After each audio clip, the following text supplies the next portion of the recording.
Ano ba yan, Nay? Ang aga-aga pa, tahol na kayo ng tahol. Dinig na dinig ka sa kabilang kwarto eh. Pasensya ka na, anak, ha? Wala pa kasing gamot sa center. Kaya hindi pa ako nakakahingi. Sinabihan ko na kasi kayo na sa silong muna kayo matulog para hindi kayo makaabala. Ang tigas naman kasi ng ulo nyo eh. Mainit naman kasi doon at malamok pa. Baka lalo akong dalahitin ng ubo. Ang tandaan nyo na kasi, hindi nyo pa alam kung paano alagaan ang sarili ninyo. Hindi ko naman ginusto na magkasakit eh.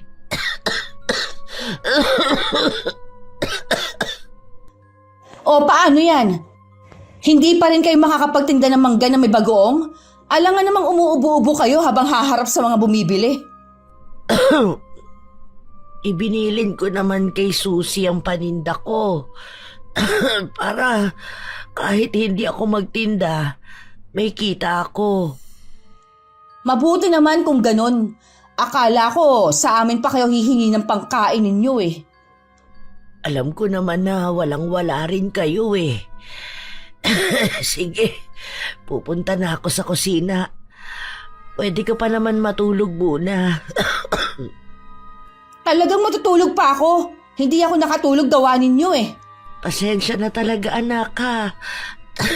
Pakisabi rin kay Roque. Oo na. Pumunta rin kayo sa center, baka may gamot na sila doon.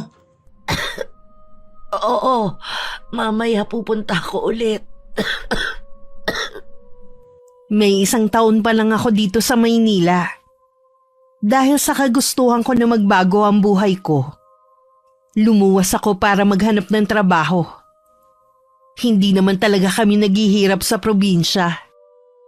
Sadya lang talaga na gusto kong makarating sa ibang lugar.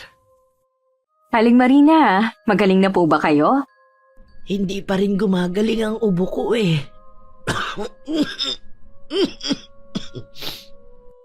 Baka po hindi kayo hiyang sa iniinom niyong gamot.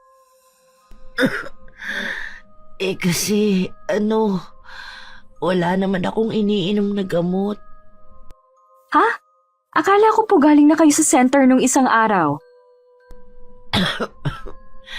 Galing nga ako doon. Kaso wala naman silang gamot pa. Dapat po ay nagsabi agad kayo. Sana napahiram ko kayo ng araw na yun ng pera. Nakabili na po sana kayo ng gamot nyo. Mahirap pong pinapabayaan lang ang ubo. Nako, nakakahiya na sa'yo eh.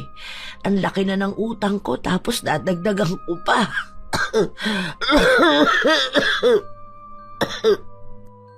Naku, huwag niyo pong intindihin yon. Hindi naman po ako naniningil eh. Ang bait mo talaga, iha. Sana katulad mo ang mga anak ko. Nandyan po ba ang mga anak nyo? Si Ayla lang at yung asawa niya ang nandyan.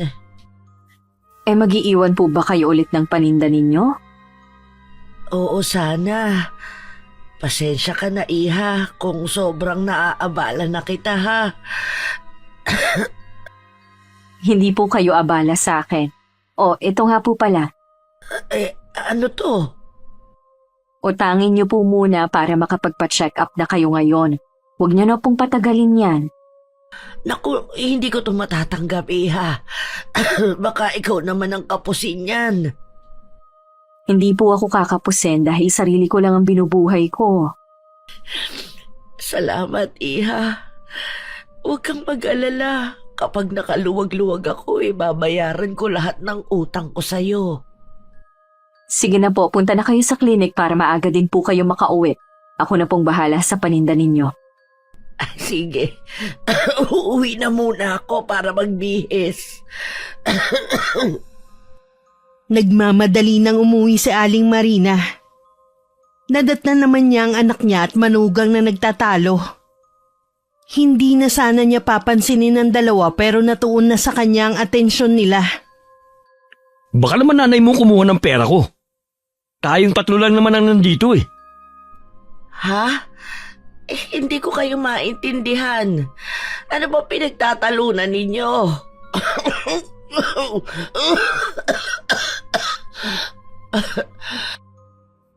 Nawawala kasi ang pera nitong si Roque. Kanina lang niya napansin.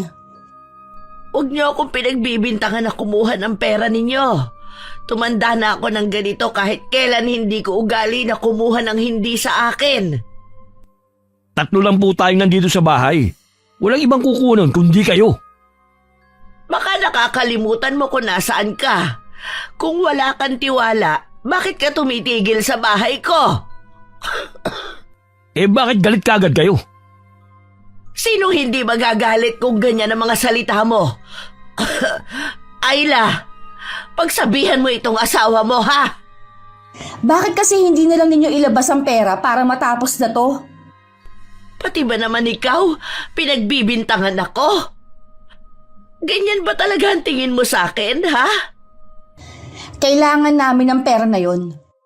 Panghulog namin yun sa motor. Wala akong alam sa pera ninyo. Bahala na kayo. May kailangan pa akong puntahan ngayon. Saan naman kayo pupunta? Magpapacheck up ako ngayon. Saan naman kayo kumuha ng pera?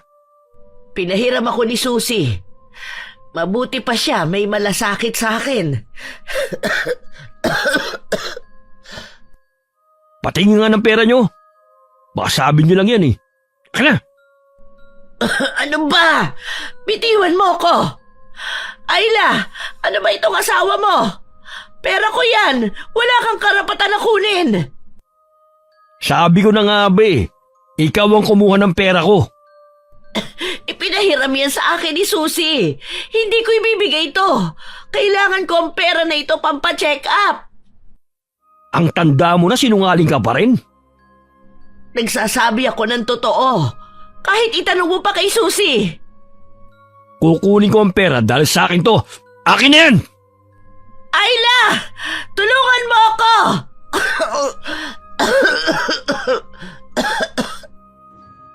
Ibigay niyo na lang kay Roque. Sa susunod huwag na kayong kukuha ng pera na hindi sa inyo. Akin nga ang pera na yan. Maawa naman kayo, pampacheck up ko yan. Hirap na nga ako sa ubo ko eh. Sa center na lang kayo pumunta. Wala naman kayong pera eh. Aalis ka na ba? Oo, late na nga ako eh. O sasabay na ako sa'yo. Ang sasama ninyo para kunin ang pera ko.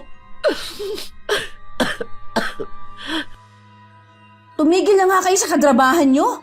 Ang mabuti pa, pumunta na kayo sa center. Baka may gamot doon. Agapan na ninyo ang sakit ninyo. Baka kung ano na yan. Habang nag-aayos ako ng paninda sa tapat ng bahay ko, nakita ko ang pag-alis ng mag-asawa. Sa pagkakaalam ko, truck driver si Roque.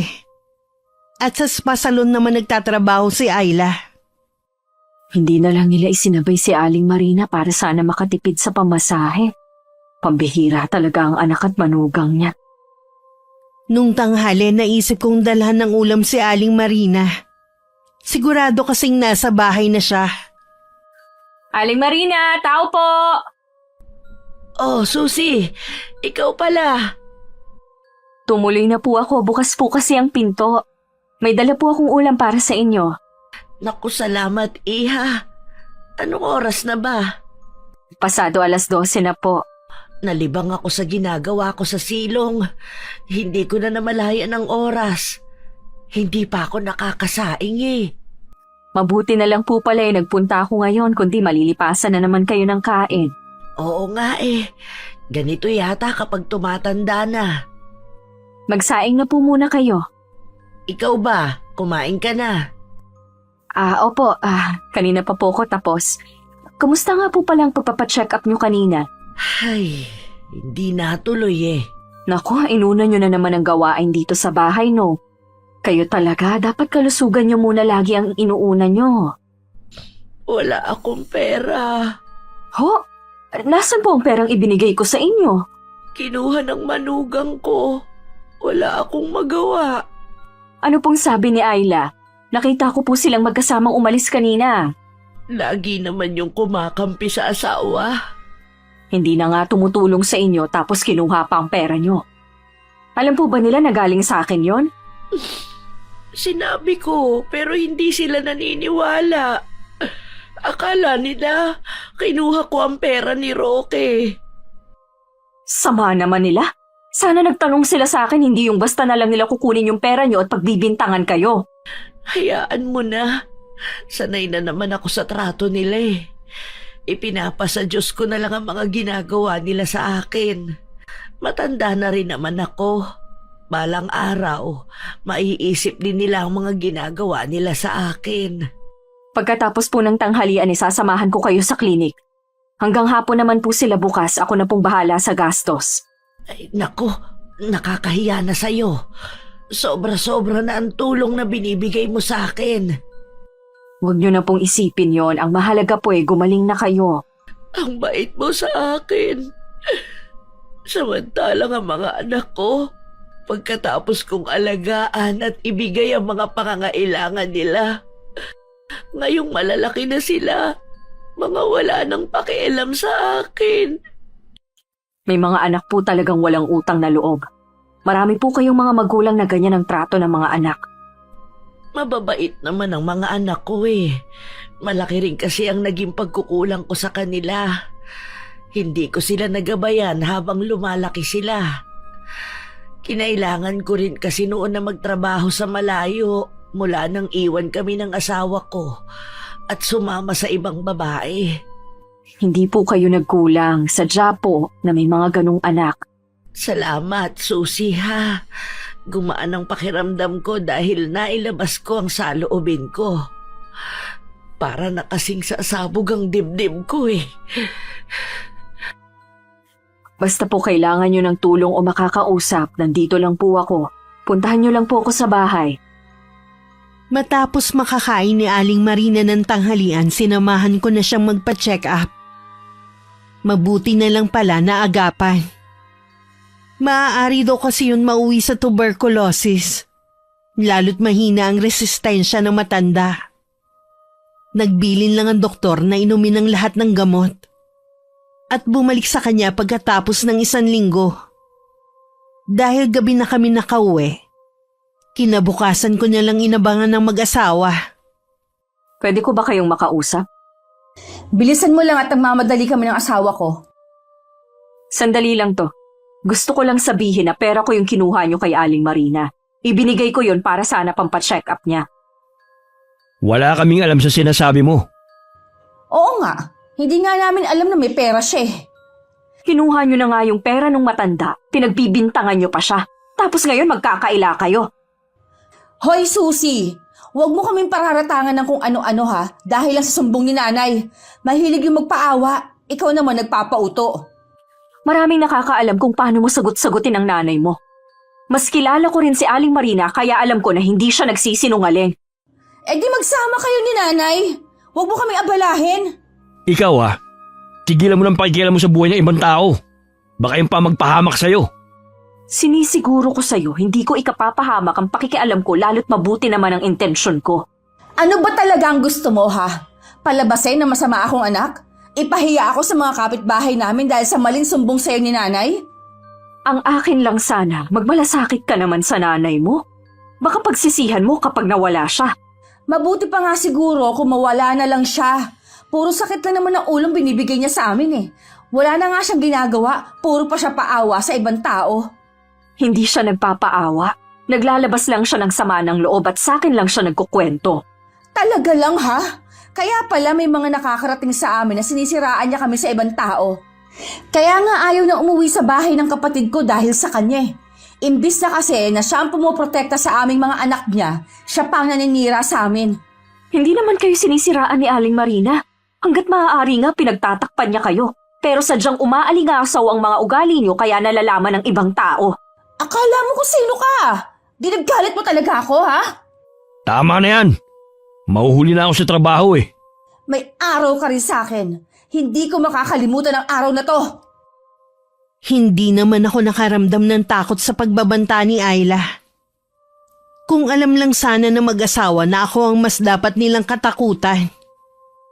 Hindi ko lang inaasahan na pagbubunto na ng mag-asawa si Aling Marina ng galit nila. Nay! Nay! Nasaan ka ba? Nandito ako sa silong. Dito na kasi ako matutulog mula ngayon. Wala akong pakialam. May problema ba? Bakit galit ka yata? Sino ang hindi magagalit sa ginagawa ninyo, ha?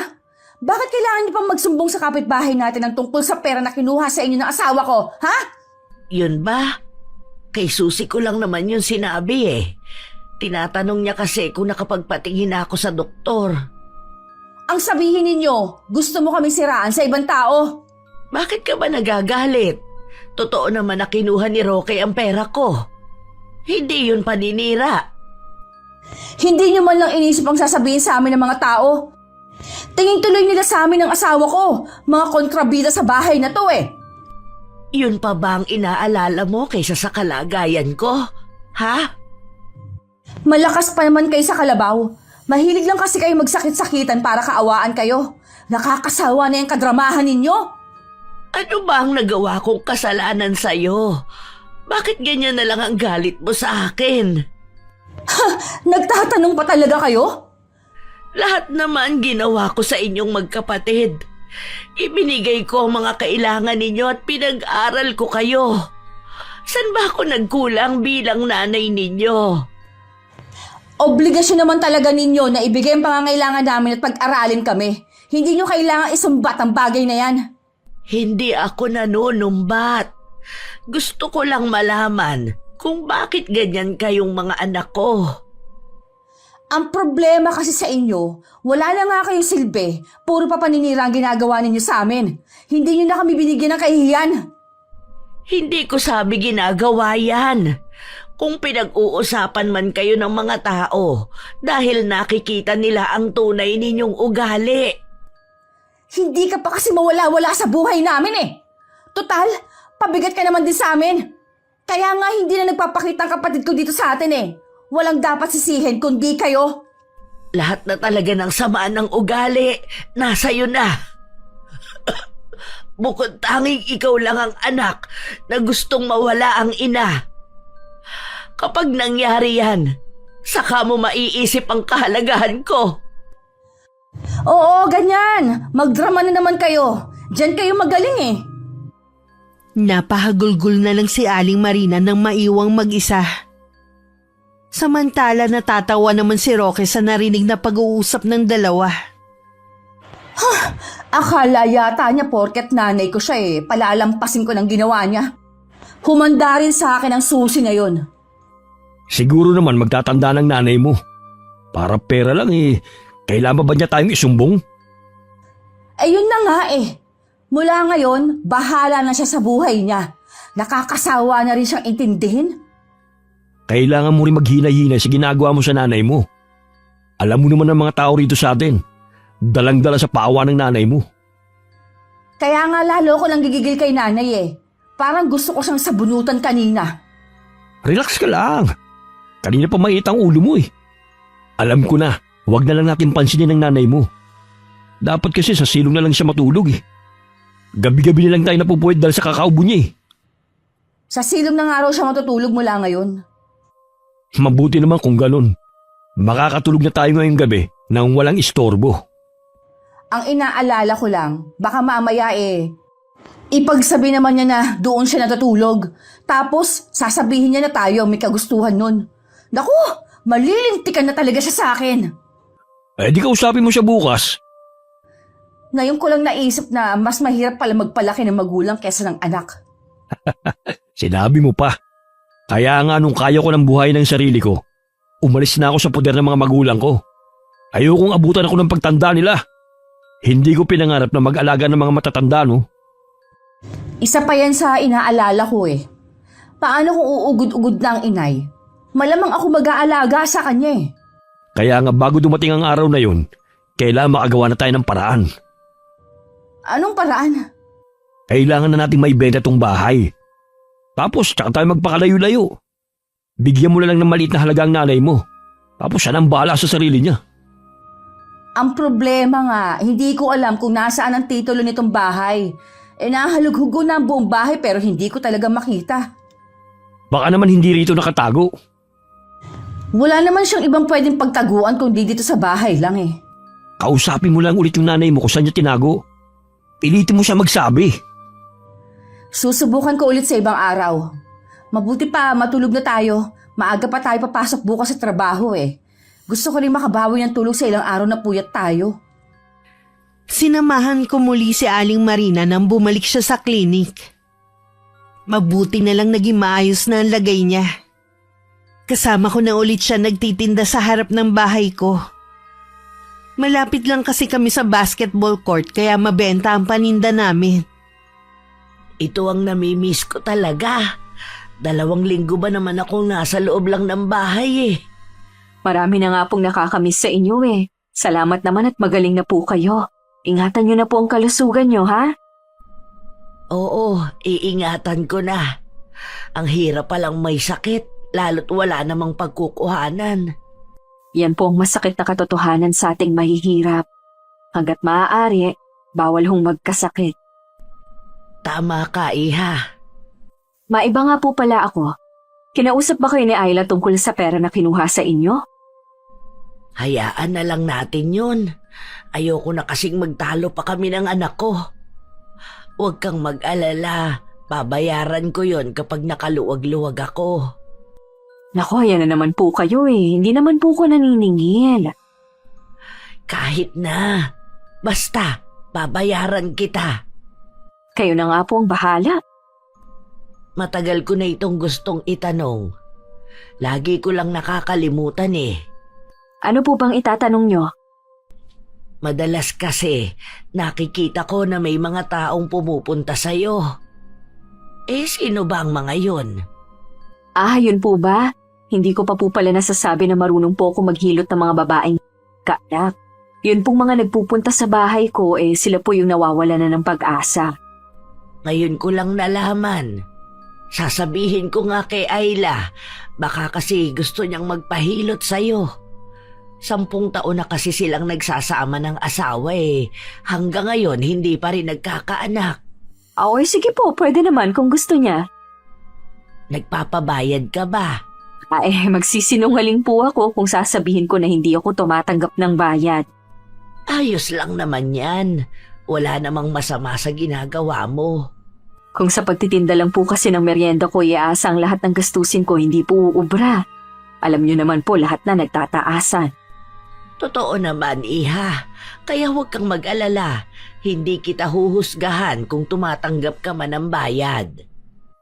Mabuti na lang hindi na ulit nag-usisa pa si Aling Marina tungkol sa tunay kong ginagawa. Hindi pa kasi ko handa na may makaalam sa matagal ko ng tinatagong sikreto. Nauna nakaubos ng paninda si Aling Marina kaysa sa akin.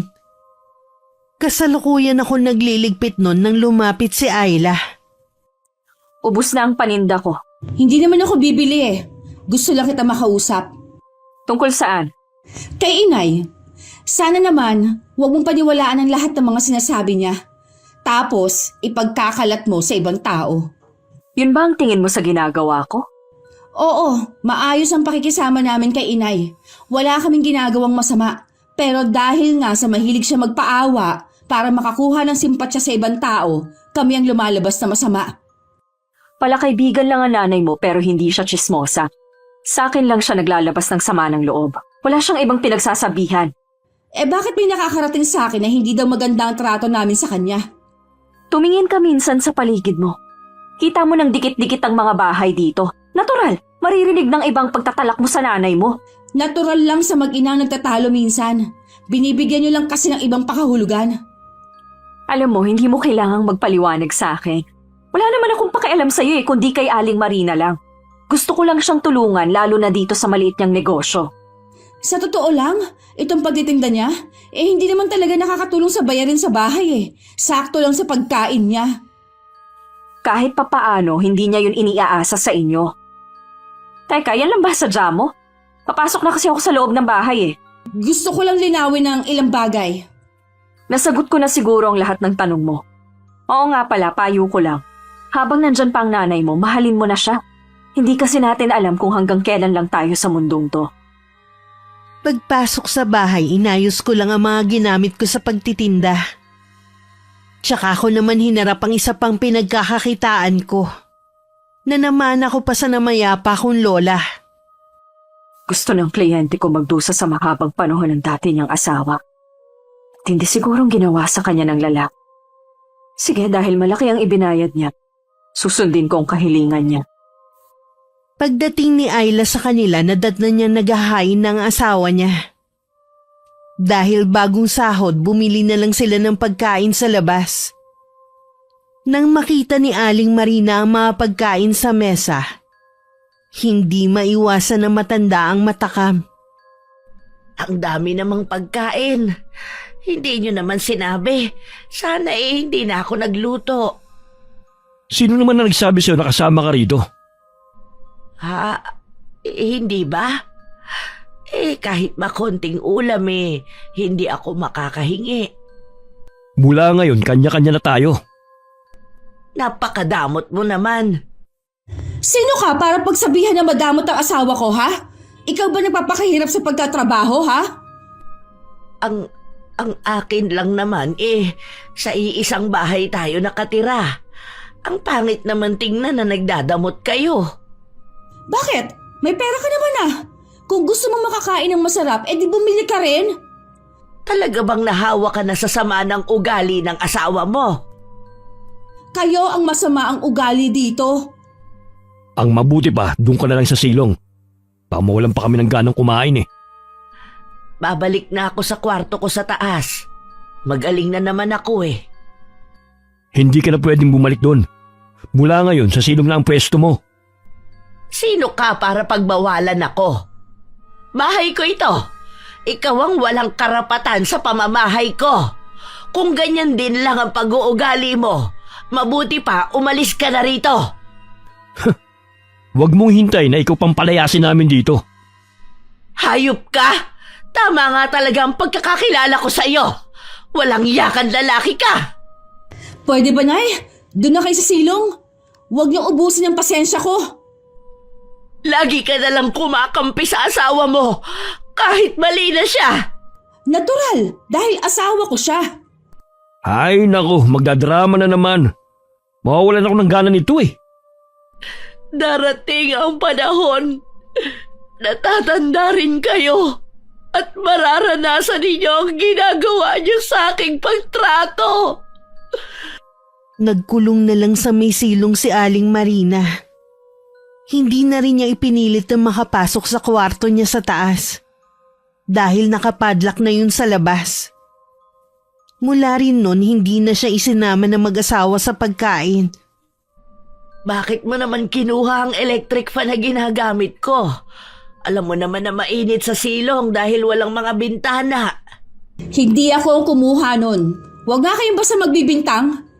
Kung hindi ikaw, malamang si Roque. Tsaka ano bang inireklamo ninyo? Hindi naman kayo nagbabayad ng kuryente eh.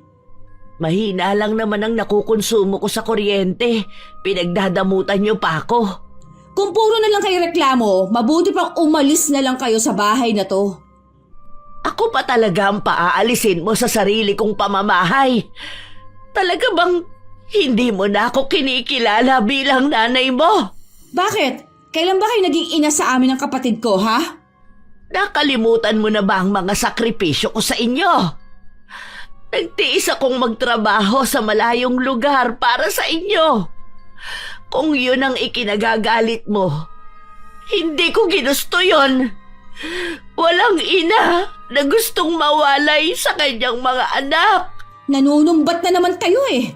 Akala nyo naman dahil doon masasabi ng mabuti kayong ina. Wala ka pa kasing anak, kaya hindi mo ako kayang intindihin. Tama na nga, inay. Sa totoo lang, rinding-rinding na ako sa kadramahan ninyo sa buhay. Kung inaakala mo na sa ginagawa mo sa akin, mapapaalis niyo ako sa sarili kong pamamahay, nagkakamali kayo. Aalis lang ako kapag malamig na akong bangkay. Tignan na lang natin kung makakatagal kayo. Nitong mga huling araw, napapansin ko na parang wala sa sarili si Aling Marina. Maliban doon, bumabagsak din ang katawan niya. Para tuloy siyang mas tumanda sa totoo niyang edad.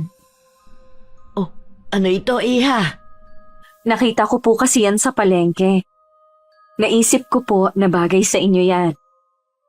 Napansin ko po kasi na mahilig kayo sa bulaklakin na blouse. Ay, salamat, Susie, ha. Ang ganda nito. Isusuot ko lang to kapag may pupuntahan ako. Baka kasi maluma kapag araw-araw ko tong isusuot eh. Salamat naman po at nakita ko na kayong umiti. Ilang araw ko na po kasing napapansin na matamlay kayo at malalim ang iniisip. May problema po ba kayo? Hindi ko na kasi alam kung paano kami magkakaayos ni Ayla. Araw-araw na lang kasi kaming nagtatalo. Ako, nalulungkot naman po ako sa nangyayari sa inyo ni Ayla. Hindi ba niya naiisip na may karma ang ginagawa niya sa inyo? Kaya siguro hindi siya mapiyayaan ng anak eh. Lagi na lang siyang kumakampi sa asawa niya. Kahit noon pa po hindi ko na gustong manugang niyo. Mabigat po ang loob ko sa kanya, parang hindi gagawa ng mabuti. Pareho tayo ng nararamdaman kay Roque. Hindi ko nga alam kung ano ang nakita sa kanya ni Ayla. Ganun po yata kapag nagmamahal, nagiging bulag. Ikaw ba, Iha? Nagmahal ka na ba dati? Oo po, pero hindi po ako tanga kaya iniwan ko siya. Anong dahilan ng paghihiwalay ninyo? Dahil po sa babae. Nahuli ko po siyang may iba kaya maliban sa hiniwalayan ko siya, may ginawa rin po ako sa babae niya. Yun po ang dahilan kung bakit po ako napadpad sa lugar niyo. Wala ka naman sigurong ginawang labag sa batas. Kaya ka nandito, ano? Kung iniisip niyo po na pinatay ko yung babae, nagkakamali po kayo. Kung ano pong ginawa ko, tsaka ko na lang po ikakwento. Ay, kinabahan ako dun ah. Kahit na ano pa ang ginawang masama sa atin ng kapwa natin, huwag mong iisipin na gumanti. Mas mabuti na ipaubaya mo na lang sa Panginoon ang pagpaparusa sa kanila. Magagalit po ba kayo sa akin kung sasabihin ko sa inyo na hindi ako naniniwala sa kanya? Ano ba ang relihiyon mo? Wala po. Nirerespeto ko ang paniniwala mo at ng ibang tao. Pero mas mabuti pa rin na mabuhay tayo na may kinikilalang Diyos. Sana, balang araw, magbalik loob ka sa Kanya. Salamat po sa pagrespeto ninyo sa paniniwala ko. Hayaan niyo po, pag-iisipan ko ang mga sinabi niyo. Isang araw nagtaka ko kung bakit hindi naglabas ng paninda niya si Aling Marina. Dahil araw yun ng linggo, maraming tao sa basketball court. Kaya hindi ko maiwan ang pwesto ko. Nang maubos ang paninda ko, tsaka lang ako pumunta sa bahay ng matanda. Dahil bukas ang pinto, tumuloy na ako habang tinatawag ang pangalan ni Aling Marina. Hindi ko akalain ang maaabutan ko ay si Ayla. Hoy! Anong ginagawa mo dito? Bakit bigla ka nalang pumapasok nang hindi kumakatok? Kanina pa ako tumatawag pero walang sumasagot eh. Si Aling Marina. Wala ang inay, may pinuntahan. Hindi ko alam kung kailan ang balik niya. Nakakapagtaka naman. Wala kasi siyang binabanggit na may lakad siya ngayon eh. Ano bang akala mo? Dahil malapit kayo sa isa't isa, lahat na ng lakad niya ipapaalam niya sa'yo, ha? Nasanay na kasi ako na lagi siyang nagsasabi sa akin. Ano ba kasing kailangan mo kay inay? Ako na lang magsasabi. Gusto ko lang siyang kamustahin at alamin na rin kung bakit hindi siya nagtinda ngayon. Ang dami pa namang tao. Yun lang ba? Akala ko naman importante. Hintayin mo na lang bukas o sa ibang araw kung kailan siya magtitinda. O siya, mabuti pa nga, sa kanya ko na rin itatanong kung saan siya nagpunta. Sa susunod na huwag kang basta na lang pumapasok, ha? Malaki kasi ang pagkakaawang ng pinto. Kapag ganun kasi, madalas nandito lang sa sala o kusina si Aling Marina. Kahit nandito pa siya, huwag kang sabing papasok. Oo na, huwag ka nang magalit. Oh, ano pang tinatayo-tayo mo dyan? Bakit hindi ka pa umaalis? Oo, ito na nga, aalis na ako. Malakas pang binalibag ni Ayla ang pinto nang makalabas ako. Habang nasa loob ako ng bahay nila, iba ang nararamdaman ko. Pakiramdam ko rin hindi nagsasabi ng totoo ang babae. Ayla! Ayla! Bakit? Para kasing narinig ko ang boses ni Susie. Nandito nga siya pero pinaalis ko na. Talaga? Ako ba ang hinahanap niya? Sino pa ba? Alangan akong hanapin niya. Bakit hindi mo siya pinapunta rito? Para ano, makita niyang kalagayan ninyo? Tapos magsusumbong kayo? Hindi naman ako magsusumbong eh. Anong hindi? Kilala ko na kayo. Mahilig kayo magpaawa. Tapos kami na naman ang pasasamain ninyo. Hanggang ngayon, hindi pa rin ako makapaniwala na aabot sa ganito. Paano mo na, Atim, nasaktan ako ng asawa mo? Napuno na lang sa inyo si Roque. Kapag gumaling na yung mga pasa ninyo, pwede na kayo ulit magtinda. Ayla, makinig ka naman sa akin. Iwan mo na ang asawa mo. Mayolente si Roque. Baka saktan ka rin niya. Hindi ako sasaktan ni Roque gaya ng ginawa niya sa inyo. Walang dapat sisihin kundi kayo rin kung bakit nangyari yan sa inyo. Parang natutuwa ka pa sa sinapit ko ah. Ang mabuti pa kumain na lang kayo. Kapag dumating ang asawa ko, baka hindi na naman kayo makakain. Pwede bang tulungan mo ko na makatayo? Hindi ko kasi kayang pumunta sa may kusina. Ang daming arte! Oh, kumapit kayo sa akin. Salamat, anak. Inabot pa ng 1 linggo bago ko muling nakita si Aling Marina. Hindi lang ako nagulat nang makita na para siyang butot balat. Maging ang iba naming mga kapitbahay. Aling Marina? Ano pong nangyari sa inyo? Nagkasakit po ba kayo? Oo. Kaya nga ngayon lang ako nakalabas. Susi, baka meron kang pagkain dyan. Gutom na kasi ako eh. Ay, meron po ako dito. Tara po sa kusina. Pasensya ka na kung nakakaabala ko sa iyo, ha? Ano ko, hindi po kayo abala sa akin. Natutuwa nga po ako't pumunta kayo dito sa bahay ko. Alam niyo po ba na lagi akong sumisilip sa inyo? Ilang beses ko rin pong tinatanong si Ayla. Nakulitan na yata sa akin kaya hindi na ako pinapansin. Nasa silong kasi ako, kaya hindi mo talaga ako makikita kapag sumilip ka. Bakit naman po kayo nandoon? Di ba sa taas ang kwarto niyo? Doon na kasi ako pinalipat ng manugang ko eh. Kumain na po muna kayo. Ikukuha ko po kayo ng malamig na tubig. Gutom na talaga ako. Ay, salamat, iha. Dahan-dahan lang po ha, baka mabulunan kayo. Kahapon pa kasi ako hindi kumakain eh. Ho! Kahapon pa? Lagi kasi akong nauubusan ng pagkain eh. Kaya po pala ganyan kayo kapayat. Magtapat nga po kayo. Minamaltrato po ba kayo ng anak at manugang nyo? Ha? Ay, hindi. Nagkasakit lang talaga ako. Pareho silang may trabaho, kaya hindi nila ako maalagaan. Hindi man lang naawa sa inyong anak nyo? Butot balat na lang kayo tsaka po parang ilang araw na po kayong hindi naliligo. Wala kasing tubig sa silong. Mamaya pag uwi ko, maliligo ako. Sasamantalahin ko habang wala ang mag-asawa. Kung hindi po maayos ang lagay nyo sa inyo, pwede po kayo dito sa bahay ko. Ayos lang naman ako sa bahay ko. Huwag mo akong alalahanin. Kailan po kayo magtitinda ulit? Hindi ko pa alam eh. Wala na kasi akong puhunan. Kung gusto nyo po, pahihiramin ko kayo. Magsabi lang po kayo kung kailan kayo magtitinda. Sasabihan na lang kita. Siguro hindi muna ngayon. May iniinda po ba kayo na sakit? Sasamahan ko po kayo magpa-check up. Wala naman akong sakit. Gutom lang talaga ako.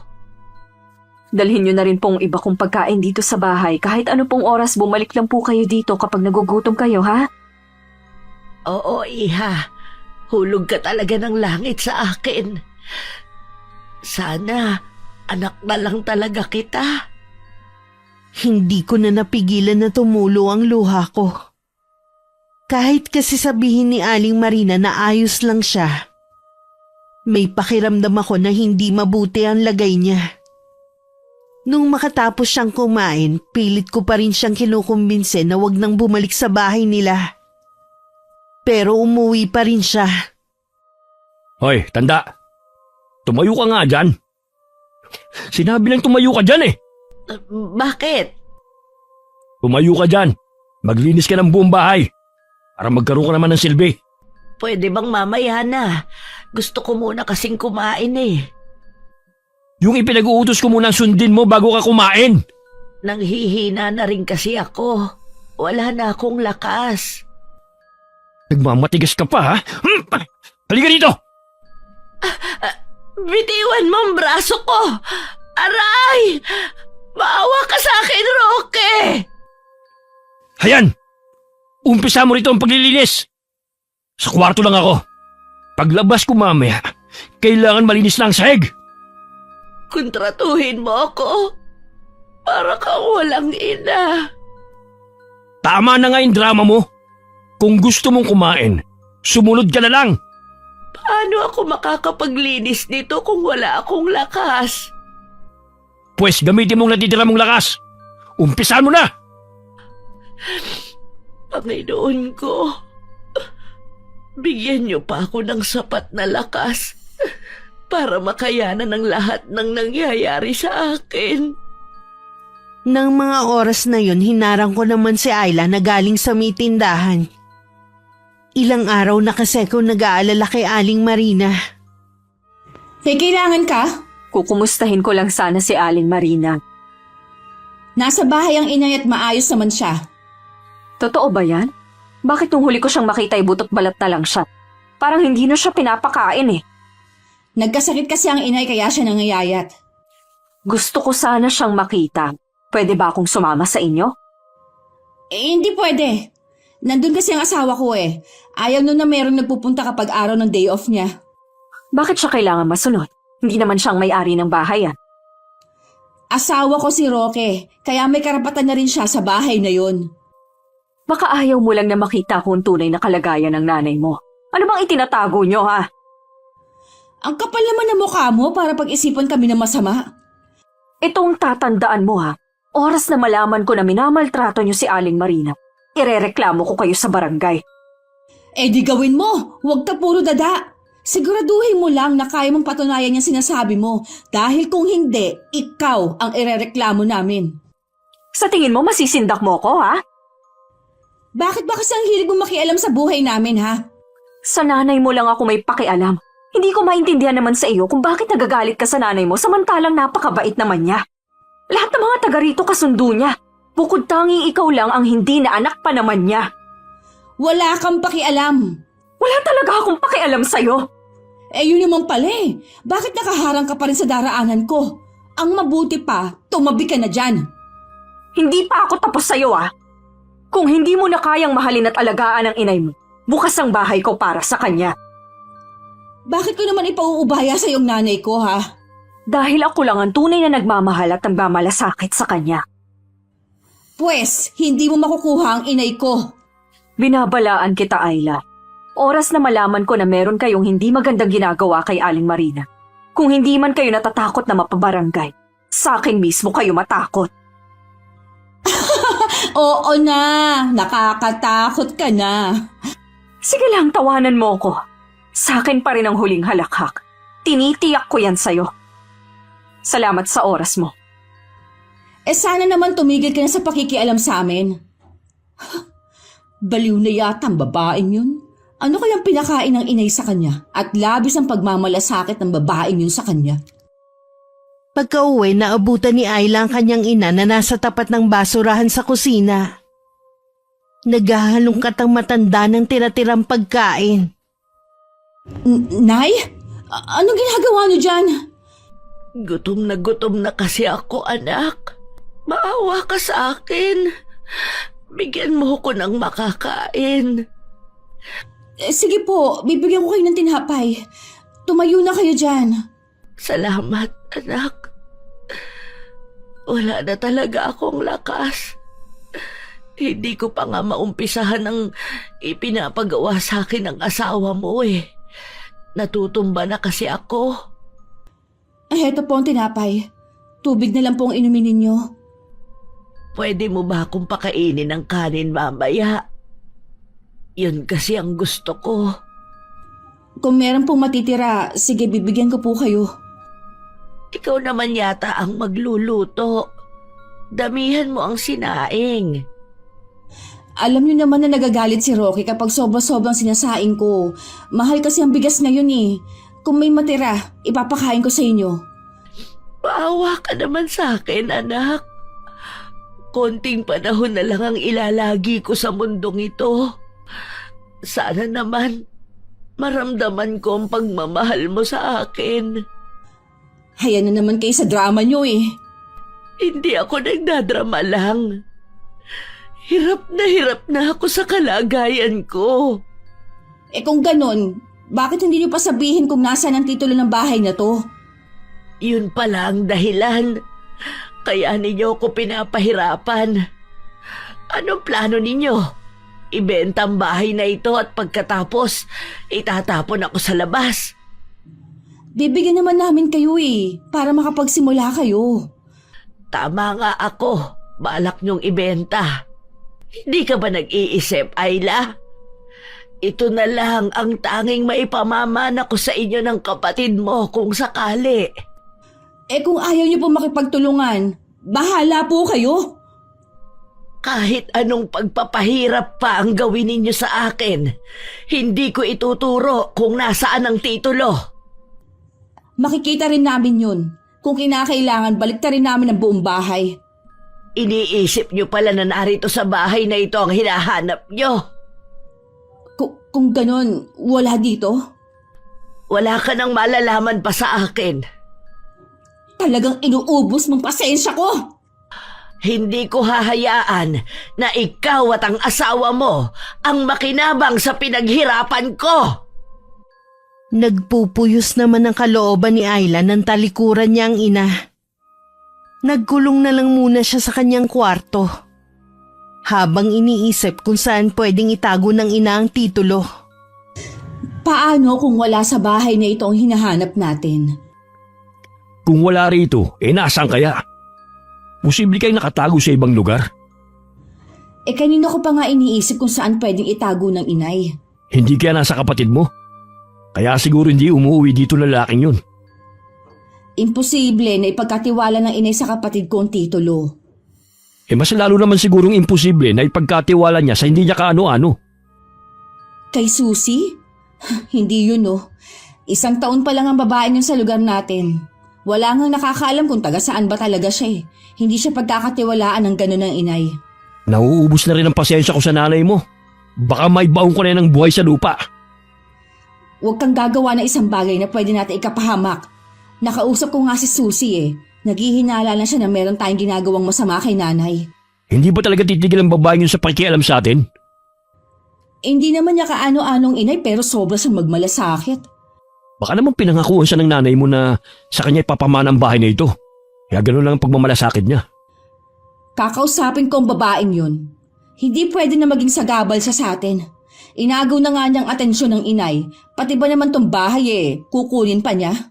Ano nga palang ginagawa ng nanay mo ngayon? Naglilinis ng seg sa kusina. Ang akala ko itatamad-tamad na naman siya. Roque, sa tingin ko hindi tama na ginugutom natin ng inay.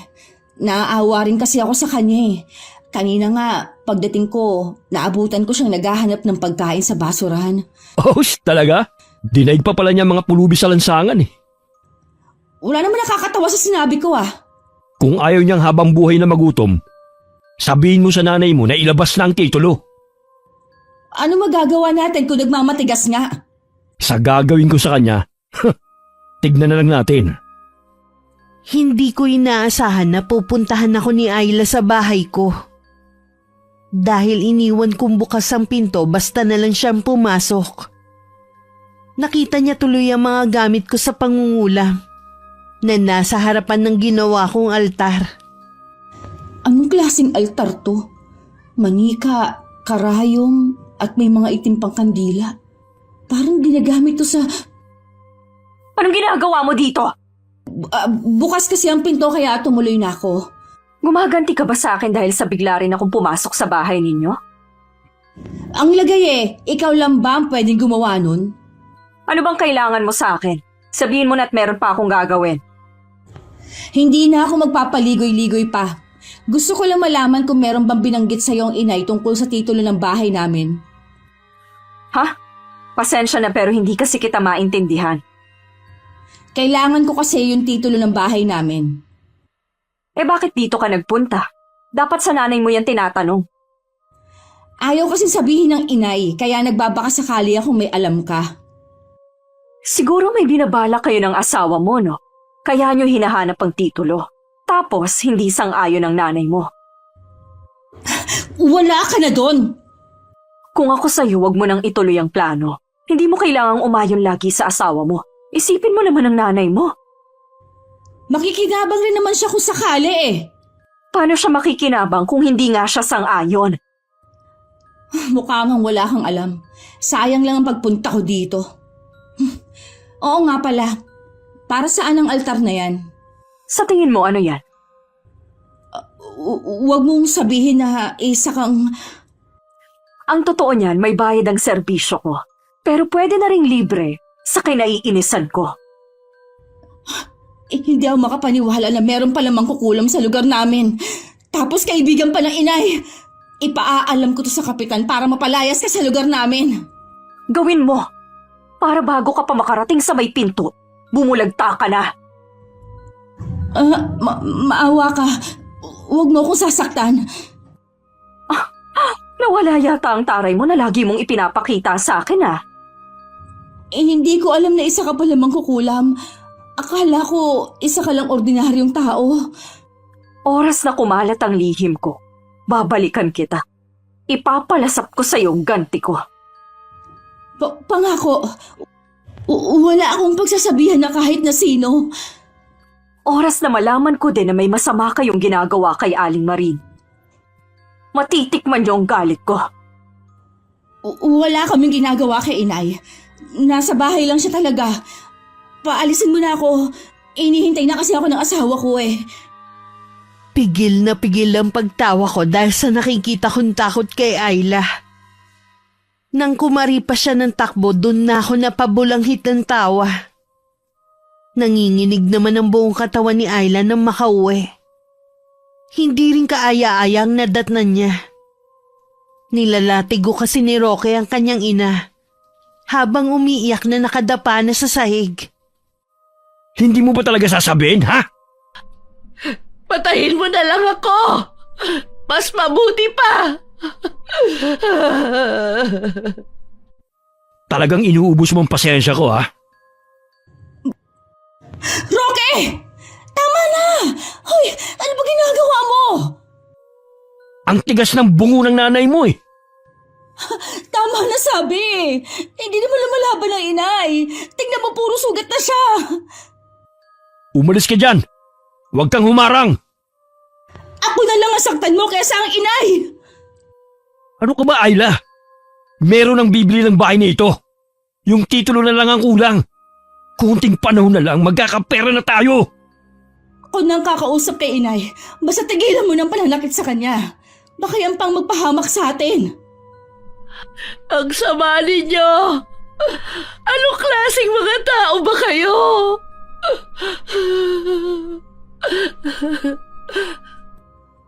Huwag na po kayo sumagot, Nay. Paano kung hindi mo makumbinsi ang nanay mo?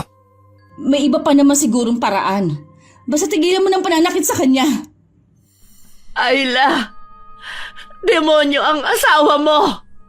Iwanan mo na siya. Malabo yung sinasabi mo. Kung gusto kong iwan ang anak mo, sana noon pa. Mabuti pa po dalhin ko na kayo sa silong. Hindi man lang tumulong si Roque sa pagdadala sa biyanan sa may silong. Tuluyan na rin napaiyak si Ayla nang makita ang mga latay ng ina sa buong katawan. Ano po ba ang nangyari? Bakit kayo sinaktan na naman ni Roque? Nung una, nagalit siya dahil nakita niyang hindi pa ako nakakatapos sa ginagawa ko. Tapos, pinipilit na naman niya ako na ibigay ang titulo. Bakit ba kasi nagtitiis kayo masaktan kaysa ibigay ang hinihingi namin?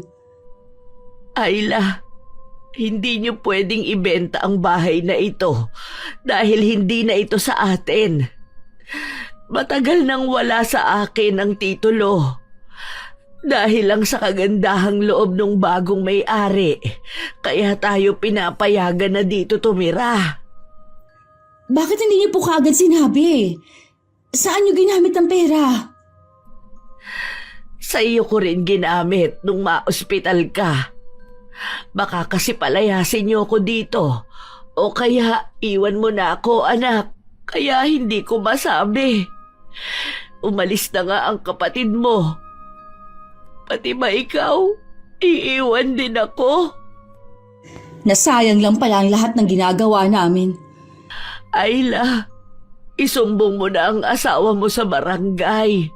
Hindi na tama ang ginagawa niya sa akin. Hindi ko yan magagawa sa asawa ko. Inumin niyo na po itong gamot para mawala ng pananakit ng katawan ninyo. Salamat sa pag-aasikaso mo sa akin, Iha. Pakatandaan mo lang na mahal kita. Kayo ng kapatid mo. Nay, gaano niyo po kakilala si Susie? Bakit mo naman naitanong si Susie? Nakakapasok po ba kayo sa bahay niya? Meron po ba siyang naikukwento sa inyo tungkol sa tunay niyang pagkatao? Kahit malapit kami sa isa't isa, konti lang ang alam ko sa kanya. Tingin ko ang pagtitinda niya para maitago lang ang sekreto. Ang totoong ginagawa niya. Ang pagiging manghihilot ba niyan tinutukoy mo?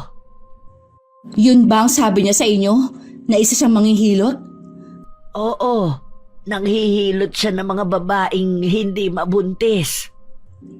Pwes, isa lang niyang malaking kasinungalingan. Mangkukulam ang tinuturing ninyong kaibigan. Ano? Mangkukulam si Susie? Paano mo naman nasabi? Nakita ko mismo ang altar at ang mga ginagamit niya sa pangungulam. At isa pa, mismong siya ang umamin sa akin. Kaya pala, ngayon malinaw na sa akin ang lahat. Ano ang ibig ninyong sabihin? Kaya pala lahat ng taong umaaway sa kanya, nagkakasakit. Baka siya nga ang may kagagawan. Puro na lang talaga sakit ng ulong binibigay niyo sa amin. Paano kung gantihan kami ng babaeng yon, ha? Alam ko mabait si Susie. Hindi niya gagawin na saktan kayo. Lalo ka na. Hindi tayo nakakatiyak sa bagay na yan. Baka kapag nakita niya kayo sa ganyang kalagayan, baka magwala yun sa galit. Kailangan hindi niya kayo makita. Anak, huwag mo naman akong ikukulong dito. Nagmamakaawa ako sa'yo. Wala nang magagawa ang pagmamakaawa ninyo. Buo na ang desisyon ko. Hindi na kayo makakalabas sa silong na to. Ayla! Bumalik ka! Huwag mo akong iwan dito! Maawa ka, anak! Ayla!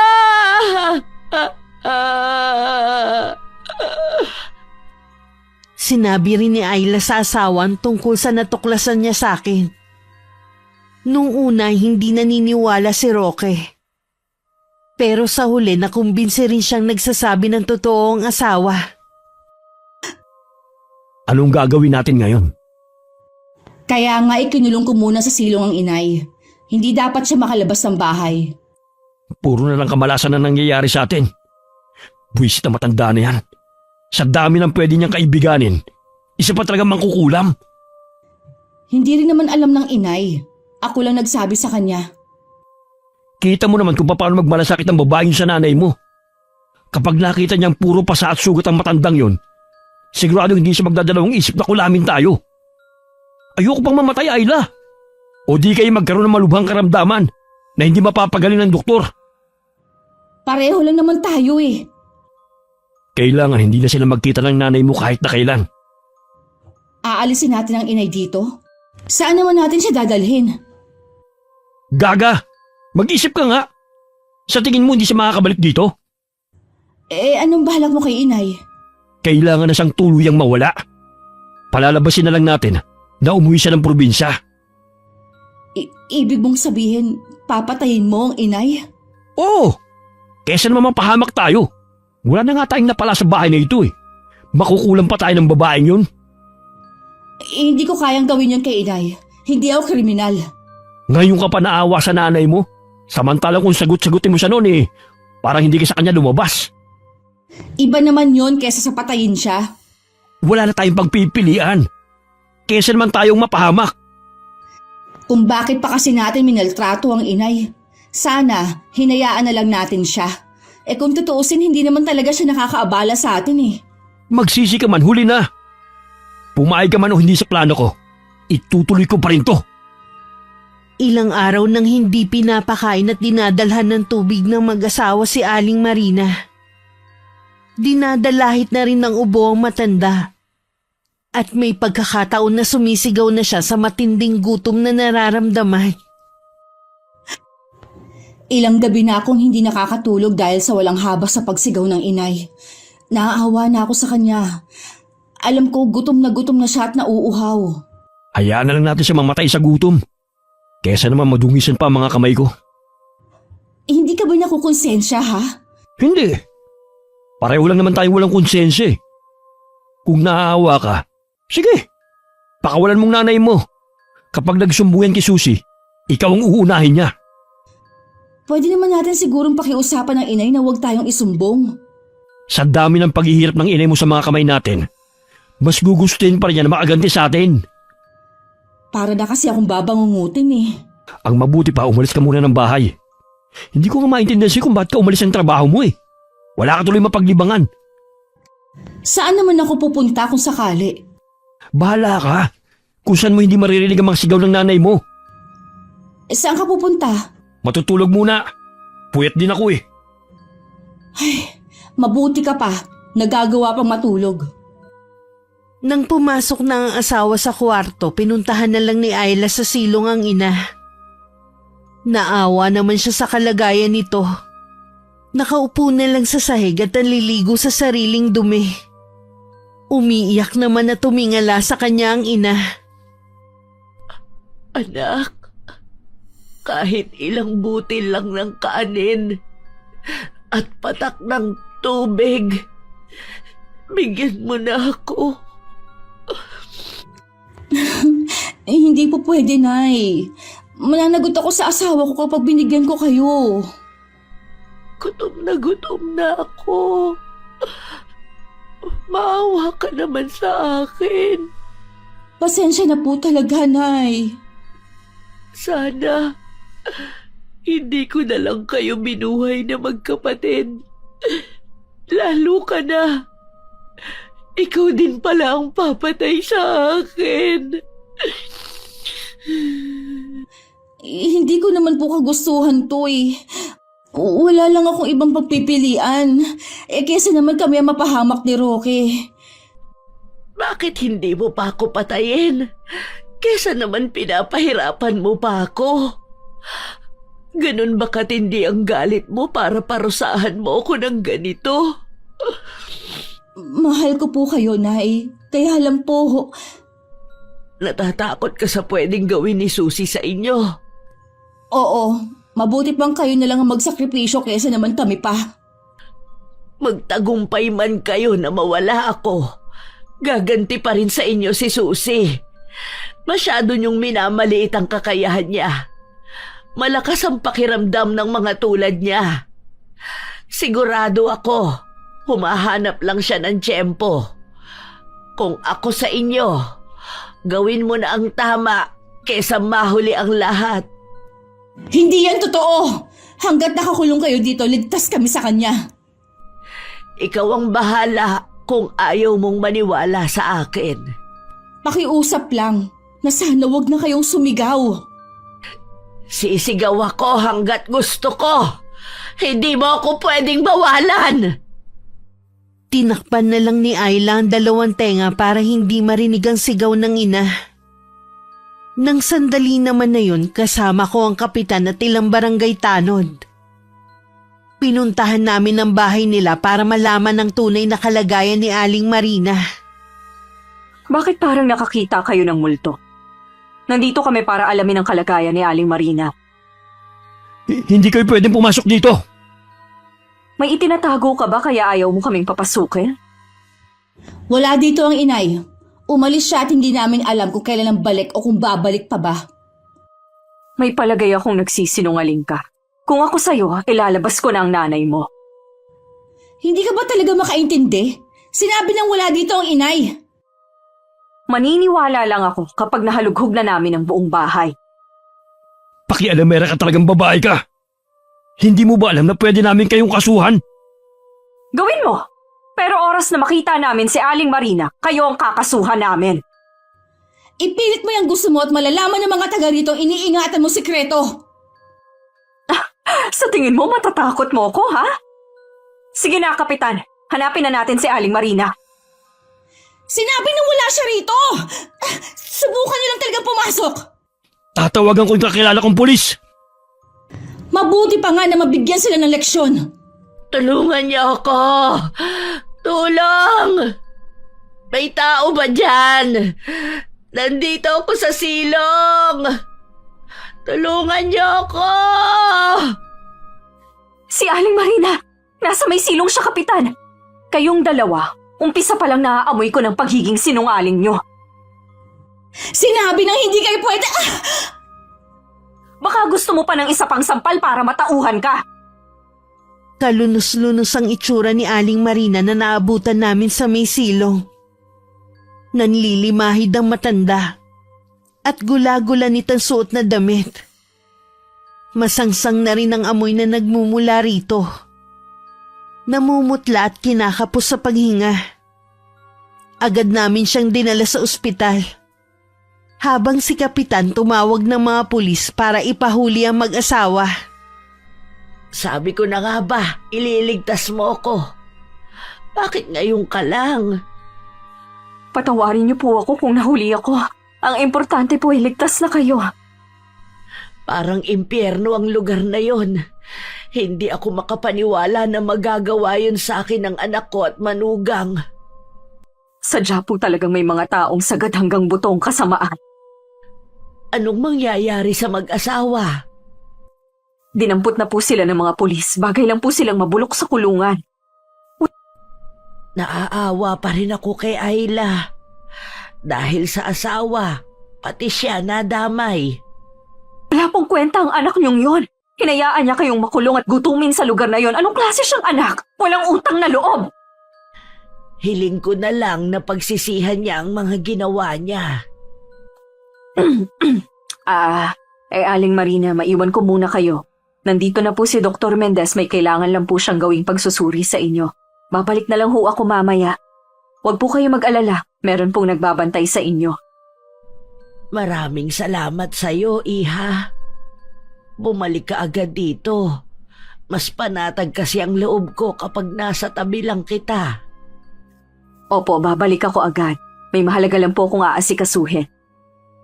Pagkagaling sa ospital, tumuloy na ako sa presinto kung saan nakakulong ang mag-asawa. Hindi ako hinarap ni Ayla. Si Roque naman ay mayabang pang humarap sa akin. Akala mo siguro magtatagal ako rito, no? Para sabihin ko sa'yo, inaasikaso na ng padrino kong paglaya namin. Makakaalis ka talaga dito na malamig ng bangkay. Anong ibig mo sabihin? O bakit naburang ngiti mo sa labi? Hayop ka! Anong pinaplano mo, ha? Nakakuha mo ng matandang yun. Tantanan mo na kami! Sa tingin mo kaya palalampasin ko ang ginawa mo kay Aling Marina? Alam ko ang sikreto mo. Magkasundo tayo. Mananahimik kami pero wala kang gagawin sa amin. Hindi ko ugaling makipagkasundo kahit kanino. Teka! Hindi mo ba alam na may balik ang mga ginagawa mo? Alam ko, pero nakahanda na ako sa pwedeng mangyari sa akin. Lucy, sabihin mo kung anong dapat namin gawin para hindi mo ituloy yung balak mo. Gusto ko pagdusahan yung ginawa niyo kay Aling Marina. Gusto ko magdusa din kayo kagaya niya. Kung kinakailangan luluhod kami sa harapan niya, pangako, magbabago na kami ni Ayla. Kanina lang na pagdating ko napakayabang mo. bakit ngayon parang nabahag na ang buntot mo? Nakalimutan ko kasi na ano ko eh. Hintayin mo na lang ang malupit kong ganti sa'yo.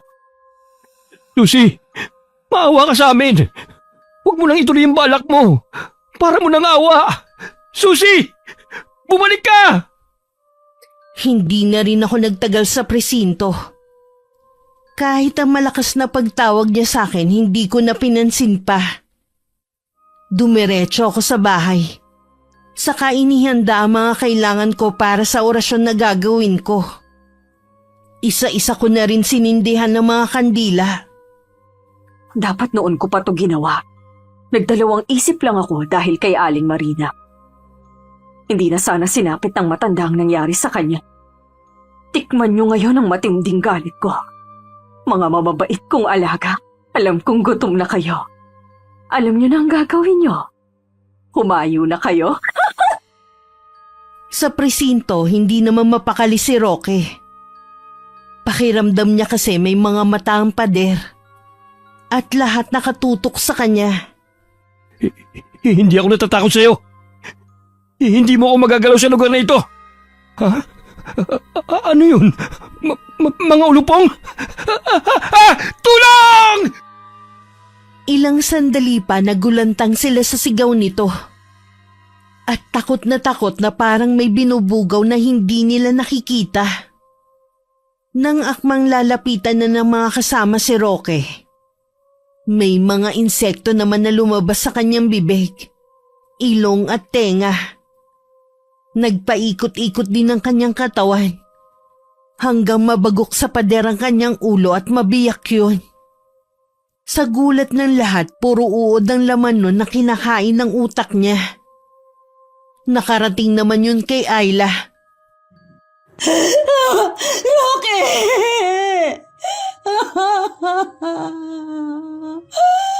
Bakit mo ko iniwan? Nagsisiguro kong nabarang siya. Si Susie ang may gawa sa kanya nun. Ako na ang isusunod niya. Nanatili pa sa ospital si Aling Marina ng 1 linggo. Sa tulong ng mga mababait naming kapitbahay, tulong-tulong kami na binayaran ng pagpapa-ospital sa kanya at maging ang pagbili ng mga gamot. Maraming salamat sa iyo, Iha, at sa mga kapitbahay natin na tumulong sa akin. Malaki ang utang na loob ko sa inyo. Unti-unti na ring bumabalik ang lakas ko. Huwag niyo pong alalahanin yon. Marami pong nagmamahal sa inyo. Hanggang ngayon nga po nagpapaabot pa ng tulong sa inyo. Susie, nabalitaan ko nga pala ang nangyari kay Roque. Alam ko na ikaw ang nasa likod ng nangyari sa kanya. Nagtataka lang ako kung bakit hindi mo rin ginantihan si Ayla. Hindi ko po itatanggi ang bagay na yan. Alam ko naman po na alam niyo na ang sikreto ko. Hindi ko na po siya dinamay dahil sa inyo. Ayoko pong malungkot kayo kapag may masamang nangyari sa kanya.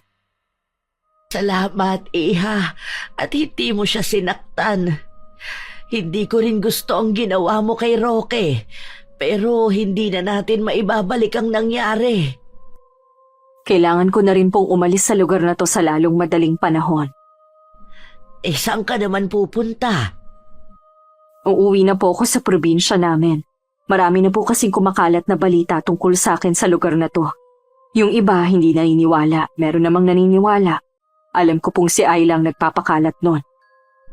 Gusto ko sanang kausapin siya para tumigil na sa kanyang ginagawa. Gusto ko rin naman na magkaayos kami. Pwede po pala kayong tumira sa bahay na to hanggat gusto nyo. Mas gusto ko sanang sumama sa'yo kung ayos lang. Sa totoo lang, para na kitang anak. Kung meron man akong gustong makasama, ikaw yun. Talaga po? Sasama kayo sa akin? Oo naman, kahit saan pa. Mas panatag kasi ako kung lagi lang kitang katabi. Sige po, sumama kayo sa akin. Magbabagong buhay po tayo malayo sa lugar na ito. Nang araw na yun, pinuntahan namin sa dati nilang bahay si Ayla. Hindi siya makatingin sa akin ng diretsyo at parang takot pa rin. Anong ginagawa niyo dito? Gusto lang kasi kitang makita sa huling sandali. Aalis po ba kayo? Oo, sasama na ako kay Susie. Gusto ko lang makasiguro na maayos ang lagay mo. Paano magiging maayos ang buhay ko kung pinatay ng babaeng yan si Roque? Tanggapin mo na lang na wala na siya. Ayusin mo na rin ang buhay mo. Mag-isa na lang ako sa buhay. Pati kayo iiwan na rin ako. Patawarin mo ko, anak, kung mas pinili kong lumayo kasama si Susie. Naniniwala naman ako na kakayanin mo ang mag-isa. Kapag maayos na ang lahat, magkita tayo. Nay, napatawad niyo na po ako. Oo naman, lagi kang mananatili sa puso ko. Kayo ng kapatid mo. Kailanman, hindi ako nagalit sa inyo. Sana kayo rin. Alisin niyo na ang galit sa puso ninyo. Salamat po. Kung hindi ko na talaga kayo mapigilan, mag-iingat na lang po kayo. Hihintayin ko na lang po kung kailan kayo babalik. Ikaw rin. Kalimutan na natin ang nakaraan. Yun lang ang tanging paraan para lahat tayo makausad. Susie, patawarin mo rin sana ako sa mga nasabi ko sa'yo dati. Inaamin ko, nagselos din ako sa pagiging malapit ninyo ng inay. Kalimutan na natin ang nangyari. Ingatan mo sana ang inay saan man kayo pupunta. Makakaasa kang iingatan ko ang inay mo. Aalagaan ko siya, higit pa sa sarili ko. Mahigpit pa nagyakap ang mag-ina na parehong umiiyak. Kinabukasan naghanda na kami ni Aling Marina sa pag-alis namin. Nangako din ako sa sarili ko na hindi na muling gagawing kasangkapan ng kulam para gumanti sa kapwa. Mahirap man umpisahan, nangako din ako sa sarili ko na magbabalik loob na sa Panginoon. Wakas. Okay, shoutout po tayo. Shoutout kay Ami Yong from Malaysia, Geraldine Pregua, Richel Ann 19.